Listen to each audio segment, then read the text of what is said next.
ಯಾಕೋ ನೀವೆಲ್ಲರೂ ನನ್ನ ಜೊತೆ ವಿಚಿತ್ರವಾಗಿ ನಡ್ಕೋತಿದ್ದೀರಾ ಅನಿಸ್ತಿದೆ. ಏನಾಗಿದೆ? ಹಾಗೇನಿಲ್ಲ ಚಂದನ ಅವರೇ, ನಾವು ನಿಮ್ಮನ್ನು ನೋಡೋ ರೀತಿನೇ ನೋಡ್ತಿದ್ದೀವಿ. ನಿಮಗೆ ಬೇರೆ ಥರ ಅನಿಸಿರ್ಬೋದಷ್ಟೇ. ಸರಿ ತಾತ, ಅದೇ ಅಮ್ಮ ನನಗೇನೋ ಉಡುಗೊರೆ ಕೊಡಬೇಕು ಅಂತ ಹೇಳಿದ್ರಲ್ಲ, ಅದು ನಿಮಗೆ ಗೊತ್ತು ಅಂತ ನೀವು ಹೇಳಿದ್ರಲ್ಲ, ಏನದು? ಅದು ಹಾಗೆಲ್ಲ ಹೇಳಕ್ಕಾಗಲ್ವಂತೆ. ಮೊದಲು ನಾವೆಲ್ಲ ದೇವಸ್ಥಾನಕ್ಕೆ ಹೋಗಿ ತಾತನ ಮಗಳ ಹೆಸರಲ್ಲಿ, ಅಮ್ಮನ ಹೆಸರಲ್ಲಿ, ನನ್ನ ಹೆಸರಲ್ಲಿ, ತನು ಹೆಸರಲ್ಲಿ, ನಿಮ್ಮ ಹೆಸರಲ್ಲೆಲ್ಲ ಪೂಜೆ ಮಾಡಿಸ್ಬೇಕಂತೆ. ಆಮೇಲೆ ನಿಮ್ಮ ಹೆಸರಲ್ಲಿ ಅಭಿಷೇಕ ಮಾಡಿಸ್ಬೇಕಂತೆ. ಹೌದಮ್ಮ ಚಂದನ, ಈ ಪೂಜೆಯಿಂದ ನಿನ್ನ ಜೀವನ, ಇವ್ರ ಜೀವನ, ಎಲ್ಲರ ಜೀವನನೂ ಒಳ್ಳೇದಾಗತ್ತಂತಮ್ಮ. ಇದನ್ನೆಲ್ಲ ಮಾಡಿಸಿದ್ರೆ ನನ್ನ ಸೊಸೆ ಆತ್ಮಕ್ಕೂ ಶಾಂತಿ ಸಿಗುತ್ತೆ. ಇದೆಲ್ಲ ಆದಮೇಲೆ ಏನು ಉಡುಗೊರೆ ಅಂತ ನಿನಗೆ ಹೇಳ್ತೀನಿ. ಅಯ್ಯೋ, ಇಷ್ಟೆಲ್ಲ ಇದೆಯಾ? ಹೌದು, ಅದಕ್ಕೆ ನಾವೆಲ್ಲರೂ ನಾಳೆ ದೇವಸ್ಥಾನಕ್ಕೆ ಹೋಗಬೇಕು. ನೀವು ನಮ್ಮ ಜೊತೆಗೆ ಬರಬೇಕು. ನಾನು ಯಾಕೆ? ನೀವೆಲ್ಲರೂ ಹೋಗಿ ಪೂಜೆ ಮಾಡಿಸ್ಕೊಂಡು ಬನ್ನಿ. ಅಯ್ಯೋ, ನಮ್ಮ ಎಲ್ಲರ ಹೆಸರಲ್ಲೂ ಪೂಜೆ ಮಾಡಿಸ್ತಿದ್ದೀವಿ, ಅದರಲ್ಲೂ ನಿಮ್ಮ ಹೆಸರಲ್ಲಿ ಅಭಿಷೇಕ ಬೇರೆ ಮಾಡಿಸ್ತಿದ್ದೀವಿ. ನೀವೇ ಬರಲಿಲ್ಲ ಅಂದರೆ ಹೇಗೆ ಹೇಳಿ? ಹಾಗಿದ್ರೆ ಸರ್ಗೆ ಒಂದು ಮಾತು ಹೇಳಬೇಕಲ್ವಾ? ಅಯ್ಯೋ ಬೇಡ ಚಂದನ ಅವರೇ, ಅಪ್ಪಂಗೆ ಹೇಳಿ ಏನೂ ಪ್ರಯೋಜನ ಇಲ್ಲ. ಅಮ್ಮನ ಬಗ್ಗೆ ನೆನೆಸ್ಕೊಂಡ್ರೆ ಸಾಕು. ಅಪ್ಪಂಗೆ ತುಂಬ ಬೇಜಾರಾಗ್ತಿದೆ, ತುಂಬ ಫೀಲ್ ಮಾಡ್ಕೋತಿದ್ದಾರೆ. ಅದಕ್ಕೆ ಅವ್ರಿಗೇನು ಹೇಳೋದು ಬೇಡ. ಅಮ್ಮನ ಆಸೆ ನೆರವೇರಿಸೋದಕ್ಕೆ ಅಂತ ನಾವೆಲ್ಲರೂ ಹೋಗ್ತಿರೋದಲ್ವಾ, ಅದಕ್ಕೆ ಅಮ್ಮ ದೇವಸ್ಥಾನದಲ್ಲಿ ಹರಕೆ ಹೊತ್ತಿದಾರಂತೆ. ನಾವೆಲ್ಲರೂ ಹೋಗಿ ಅಲ್ಲಿ ಪೂಜೆ ಮಾಡಿಸ್ಕೊಂಡು ಬರ್ಬೇಕಂತೆ. ಜೊತೆಗೆ ಆ ದೇವಸ್ಥಾನ ತುಂಬ ಪವರ್ಫುಲ್ ಅಂತೆ.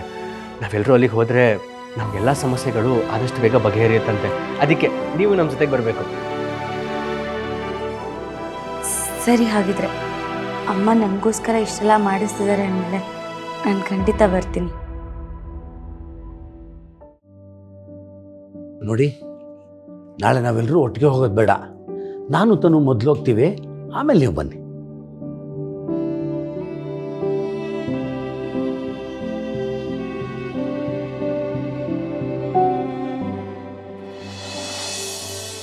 ಏನ್ರಿ, ಹೇಗೋ ಒಂದಾದ್ಮೇಲೊಂದು ಸರಿ ಹೋಗ್ತದೆ ಅನಿಸ್ತಿದೆ. ನಮ್ಮ ಸಿದ್ದು ಭವನ ಮಾಡ್ತಾ ಇರೋ ಬಿಸ್ನೆಸ್ಸು ಚೆನ್ನಾಗಾಗಿ ಒಳ್ಳೆ ಯಶಸ್ಸನ್ನು ಕಂಡ್ರೆ ಸಾಕು. ನಿಜ ಲಕ್ಷ್ಮಿ, ನಮ್ಮ ಭಾವನ ಅವಳ ಜೀವನನ ನಿರೂಪ ಮಾಡ್ಕೊಳ್ಳೋಕೆ ಅದು ಎಷ್ಟು ಕಷ್ಟಪಡ್ತಾ ಇದ್ದಾಳೆ ನೋಡು. ಹೆಣ್ಮಕ್ಳು ಎಷ್ಟೇ ಮೃದುವಾಗಿದ್ದರೂ ತನ್ನ ಗಂಡ ಮನೆ ವಿಷಯಕ್ಕೆ ಬಂದರೆ ಕಬ್ಬಿಣದಷ್ಟು ಕಠಿಣ ಆಗ್ತಾನೆ ಅನ್ನೋದಕ್ಕೆ ನಮ್ಮ ಭಾವನನೇ ಸಾಕ್ಷಿ. ಅಳಿಯಂದ್ರ ವಿಚಾರದಲ್ಲಿ ಅವಳು ತಗೊಂಡಂಥ ನಿರ್ಧಾರ, ಹೆದರಿಸಿದ ರೀತಿ, ಅಬ್ಬಾ, ನಮ್ಮ ಭಾವನನ ಹೊಸ ಮುಖ ನೋಡ್ದಂಗಾಯ್ತು. ಹೆಣ್ಮಕ್ಳೇ ಹಾಗಿರಿ, ಗಂಡನೇ ಅವ್ರ ಪ್ರಪಂಚ. ಆ ಪ್ರಪಂಚಕ್ಕೆ ಒಂದು ಸಣ್ಣ ತೊಂದರೆ ಬಂದರೂ ಅವಳು ಸುಮ್ಮನೆ ಇರಲ್ಲ. ನೀನೇ ಇದೆಯಲ್ಲ ಸಾಕ್ಷಿ. ಗಂಡ ಮನೆ ಮಕ್ಕಳು ಬಂದರೆ ನಿಮ್ಗೆ ಅದಕ್ಕಿಂತ ಮುಖ್ಯ ಇನ್ಯಾವುದೂ ಇಲ್ಲ.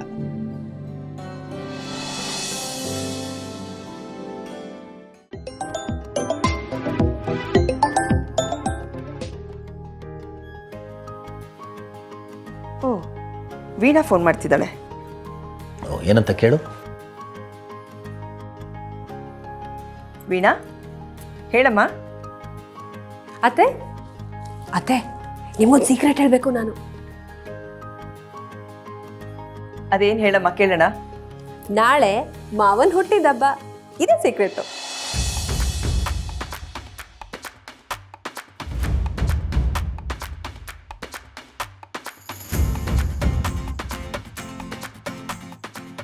ಪರವಾಗಿಲ್ವೇ, ನಿನಗೆಲ್ಲ ನೆನಪಿದೆ? ನೆನ್ಪಿಟ್ಕೊಳ್ದೆ ಏನತ್ತೆ, ನಮ್ಮ ಮಾವ ಅಲ್ವಾ?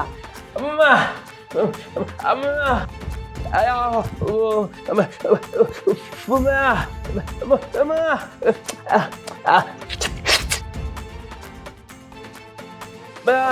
ಅಮ್ಮ, ಅಮ್ಮ.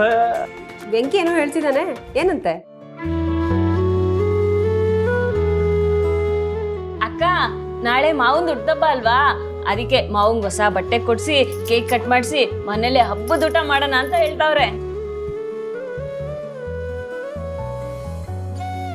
ಅವನಿಗೆ ಹೇಳು, ನಾಳೆ ನಾವೆಲ್ಲಾನು ಮಾಡ್ತೀವಂತೆ, ಆದ್ರೆ ದೇವಸ್ಥಾನದಲ್ಲಿ ಮಾಡ್ತೀವಂತೆ ಅಂತ.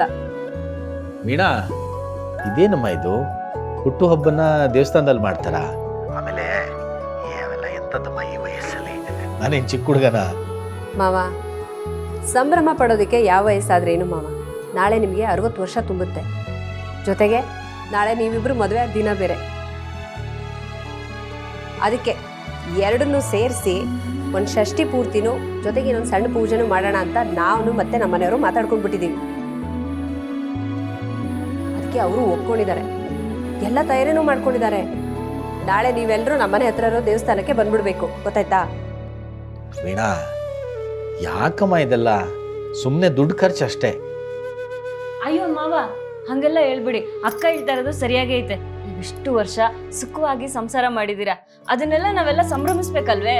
ನೋಡಿ ಮಾವ, ನೀವಿಲ್ಲ ಅಂತ ಹೇಳಂಗಿಲ್ಲ, ಒಪ್ಕೊಳ್ಳೇಬೇಕು ಅಷ್ಟೇ. ಹೌದು ಮಾವ, ನೀವು ಇಲ್ಲ ಅನ್ನೋ ಹಾಗೆ ಇಲ್ಲ. ನಮಗೋಸ್ಕರನಾದರೂ ನೀವು ಒಪ್ಕೊಳ್ಳೇಬೇಕು. ಮಾವ, ನೀವೆಲ್ರಿಗೂ ಮಾದರಿಯಾಗಿ ಬದುಕಿ ತೋರಿಸಿದ್ದೀರಾ. ನೀವಿಬ್ರು ಹೀಗೆ 100 ಕಾಲ ಜೊತೆಯಾಗಿ ಬದುಕಬೇಕು ಅನ್ನೋದೇ ನಮ್ಮ ಆಸೆ. ಅಲ್ಲಮ್ಮ ವೀಣಾ, ಅತ್ತೆ, ಈ ವಿಷಯದಲ್ಲಿ ನೀವಂತೂ ಮಾತೇ ಆಡೋ ಹಾಗಿಲ್ಲ. ನಮ್ಮೆಲ್ಲರ ಮದುವೆನ ನೀವೇ ನಿಂತು ಮಾಡಿಸಿದ್ದೀರಾ. ಈಗ ನಿಮ್ಗಳ ಮದುವೆ ನೋಡೋ ಅವಕಾಶ ನಮಗೆ ಸಿಕ್ಕಿದೆ. ನೀವು ಬೇಡ ಅನ್ನೋ ಹಾಗೆ ಇಲ್ಲ. ಏನ್ ಯೋಚನೆ ಮಾಡ್ತಿದ್ದೀರಾ? ಏನು ಅಂತ ಹೇಳಿ ಅತ್ತೆ. ಮಾವ, ನೀವಾದ್ರೂ ಹೇಳಿ. ಸರಿಮಾ, ಅದೇನು ಮಾಡ್ತೀರೋ ಮಾಡಿ. ಅಕ್ಕ, ನಾಳೆ ದೇವಸ್ಥಾನದಲ್ಲಿ ಹೂವಿನ ಅಲಂಕಾರ ಏನೇನಾಯ್ತೋ ಅದ್ರ ಜವಾಬ್ದಾರಿ ಎಲ್ಲ ನಂದು ವೆಂಕಿದು. ಸರಿ. ಅಲ್ಲಮ್ಮ ವೀಣಾ, ಯಾಕೆ ಇಷ್ಟು ಅವಸರ ಮಾಡ್ತಿದ್ದೀರಾ? ಇನ್ನೊಂದು ದಿನ ಮಾಡ್ಕೊಂಡ್ರಾಯ್ತು ಬಿಡು. ಮಾವ, ಅದು ಯಾವ ದಿನ ಬರುತ್ತೋ ಅವತ್ತೇ ಮಾಡಬೇಕು. ಇಷ್ಟಕ್ಕೂ ನಾಳೆ ಒಳ್ಳೆ ದಿನ ಅಂತೆ, ಜಾಗನೂ ಸಿಗುತ್ತಂತೆ. ಇದನ್ನೆಲ್ಲ ನಾನು ಶಾಸ್ತ್ರಿಗಳ ಹತ್ರ ಮಾತಾಡಿ ಆದ್ಮೇಲೆ ನಿಮ್ಗೆ ಹೇಳ್ತಿರೋದು.